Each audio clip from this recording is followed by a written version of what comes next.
Bismillahirrahmanirrahim. Selanjutnya dari pesan singkat yang terakhir ada Bapak Yogi di Jati Asih. Assalamualaikum warahmatullahi.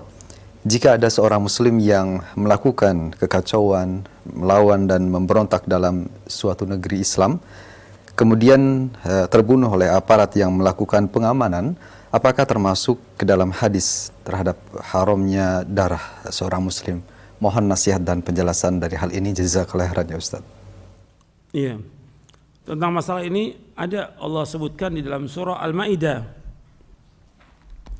Kita melihat dalam surah Al-Maidah, Allah menyebutkan tentang orang-orang yang dia memerangi Allah dan Rasulnya di ayat 32, di ayat 33. Jadi Allah menyebutkan min ajli dzalika katabna li bani Israila annahu man qatala nafsan bighairi nafsin aw fasadin fil ardi fakannama qatala an-nasa jami'a wa man ahyaha fakannama ahya an-nasa jami'a.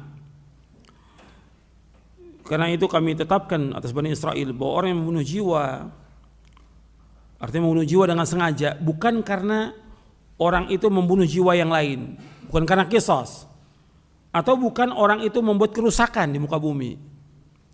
Maka seolah-olah orang yang membunuh seorang muslim dengan sengaja itu seolah dia membunuh manusia semuanya. Barang siapa yang menghidupkannya seolah dia menghidupkan seluruh manusia. Dari ayat ini diambil istinbat, yaitu orang yang dia membunuh jiwa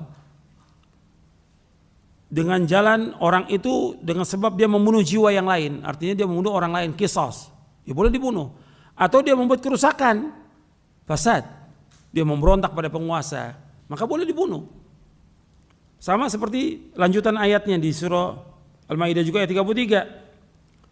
Innama jazaa'ul ladzina yuharibunallaha wa rasulahu wa yas'auna fil ardi fasada ay yuqattalu ay yusallabu aw tuqata aydihim wa arjuluhum min khilafin aw yunfam fil ard. Dzalika lahum khizyun fid dunya wa lahum fil akhirati 'adzabun 'adzim. Sesungguhnya balasan orang-orang yang memerangi Allah dan Rasulnya, artinya dia memberontak pada penguasa dan dia berusaha untuk membuat kerusakan di muka bumi, membuat kekacauan, maka hukumannya orang itu dibunuh atau disalib atau dipotong tangannya dan kakinya. Dengan berbeda, kalau tangan kanan yang dipotong, tangannya, kakinya yang kiri. Kalau tangan yang kiri, kaki yang kanan, min khilaf.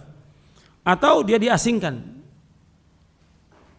Yang demikian kehinaan bagi dia di dunia dan bagi mereka di akhirat azab yang besar. Kecuali yang bertaubat, ila ladzina tabu min qabli an taqdiru alaihim, yang bertaubat. Dan juga berkenaan hadis yang tadi tentang la yahilu damu muslimin. Kan disebutkan yang ketiga itu wattariqu lidinihi al-mufariqu lil jamaah. Artinya yang dia memisahkan kepada dari jamaah kaum muslimin, memberontak. Itu juga dibolehkan untuk diperangi. Tapi jelas orang ini memerangi.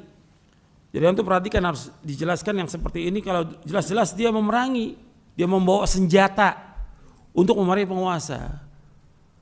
Bukan sekedar demo dibunuh, nggak boleh.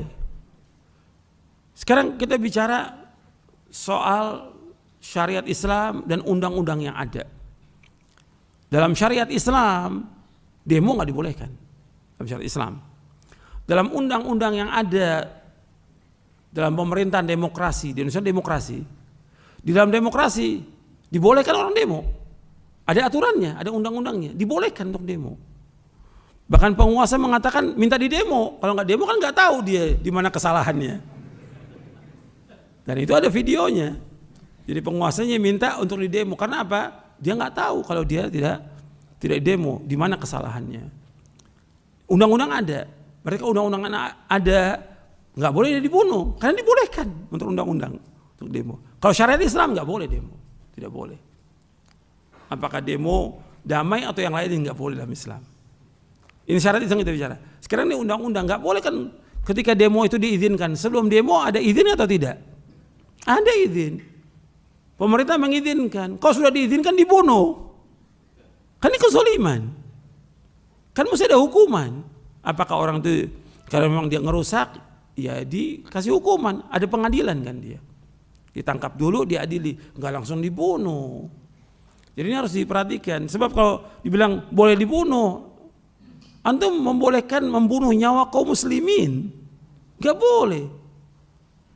Yang demo-demo kan orang Islam. Karena mereka nggak tahu tentang hukumnya dalam syariat, mereka nggak tahu, jahil. Kemudian juga undang-undang membolehkan untuk itu. Jadi jangan dibunuh, dihukum mereka. Kalau memang mereka salah, melanggar ketentuan dari undang-undang itu, dihukum. Nggak langsung dibunuh. Kalau sekarang kan enggak, main bunuh aja, nggak boleh Islam. Ini nyawa kaum muslimin. Kan seperti membunuh semua orang.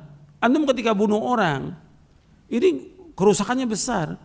Pertama, antum membuat keluarganya jadi apa? Anak-anak jadi apa? Yatim. Istrinya jadi janda. Orang tua kehilangan anaknya. Saudara kehilangan saudaranya. Berapa orang tuh dikorbankan dengan sebab itu? Yang tadinya umpamanya dia punya usaha, punya yang bisa membiayai anaknya, istrinya, orang tuanya, hilang tuh dengan terbunuhnya dia. Apa enggak zolim itu? Ya harus pikirkan seperti itu. Banyak lagi yang lainnya. Supaya juga orang berhati-hati, jangan gampang-gampang menumpahkan darah kaum muslimin. Hatta dia sebagai petugas, nggak boleh. Karena ada aturannya. Ini nyawa kaum muslimin yang harus dia perhatikan masalah ini. Dan juga kepada yang lain juga hati-hati. Demo dalam syariat Islam nggak dibenarkan. Dan itu ada penjelasannya para ulama tentang masalah itu. Nggak akan membawa juga kepada kemaslahatan. Semua demo membawa kepada kerusakan. Jadi itu harus diperhatikan. Nggak ada manfaatnya membuang waktu dengan sia-sia. Kalau seandainya mau menasihati penguasa, datangi sesuai dengan syariat, bukan dengan demo. Datangi penguasa, seperti yang diperintahkan dalam Al-Quran, diperintahkan dalam hadis Nabi SAW. Kan orang yang paling jahat di muka bumi, yang mengaku sebagai Tuhan, lebih banyak membunuh manusia, siapa? Firaun. Allah menyuruh Nabi Musa, Nabi Harun mendatangi Firaun, menasihati Firaun. Ini paling zalim itu. Mengatakan dia sebagai Tuhan. Ana rabbukumul a'la. Allah mengatakan kepada Nabi Musa dan Nabi Harun, idhaba ila fir'auna innahu tagha faqula lahu qawlan layyinan la'annahu yatadhakkaru Aisyah. Adalah kaum pergi datangi Firaun itu. Kemudian katakan perkataan yang lemah lembut agar dia ingat atau dia takut kepada Allah. Jadi disuruh mendatangi, mengingatkan. Bukan dengan kasar, bukan dengan caci maki kepada penguasa, nggak boleh. Mencaci maki penguasa nggak boleh. Depan umum atau menjelek-jelekan dia nggak boleh dalam Islam. Ini Firaun, tagut, tetap Nabi Musa dan Nabi Harun disuruh datangi Firaun, kemudian menasihati dengan cara yang baik. Disuruh untuk mengucapkan kalimat la ilaha illallah. Kemudian dinasihati dengan baik untuk takut kepada Allah. Jadi seperti itu Islam. Saya pikir cukup sampai di sini kajian kita, mudah-mudahan bermanfaat. Kurang lebihnya saya mohon maaf. Wassalamualaikum Muhammadin sallallahu alaihi wasallam. Subhanakallahumma bihamdik asyhadu an la ilaha illa anta astaghfiruka wa atubu ilaik. Assalamualaikum warahmatullahi wabarakatuh.